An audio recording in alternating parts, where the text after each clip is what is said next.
अस्सलाम वालेकुम। आप देख रहे हैं देसी टोटके। हमारे चैनल की वीडियोस देखने के लिए हमारे चैनल को सब्सक्राइब कीजिए, वीडियो को लाइक कीजिए और बेल आइकॉन भी दबाइए। तो कैसे हैं आप सब लोग? उम्मीद करती हूँ हर आफियत से होंगे। आज का जो हमारा टोटका है वो है खुश्की के लिए।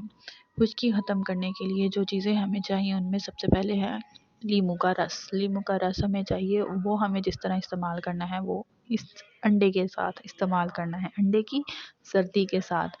सबसे पहले अंडे की जर्दी निकाल लीजिए और उसके बाद उसको एक अलहदा पैन में डाल लें। उसमें 1 चम्मच लीमू का रस, 1 चम्मच या 1 लीमू ही डाल लीजिए, मतलब 1 लीमू का रस जितना निकलता है उतना। और उसके बाद आपने उसमें डालना है 1 चम्मच शहद का, जैसे मैंने आपको बताया वीडियो में। इस तरह डालने के बाद उसके बाद आपको चाहिए शहद। शहद का हाफ़ चम्मच चाहिए। इन सब चीज़ों को अच्छी तरह फेंट कर आपने अपने चेहरे पे अप्लाई करना है, चेहरे पे, बाजू पे, जहाँ पे भी आपको ज़रूरत है। अप्लाई करने के बाद उसको आपने 10 मिनट तक लगा रहने देना है और फिर नीम गर्म पानी के साथ रुई को गीला करके उस जगह पे साफ़ करना है। आपको इंशाल्लाह खुश्की से निजात मिलेगी। शुक्रिया।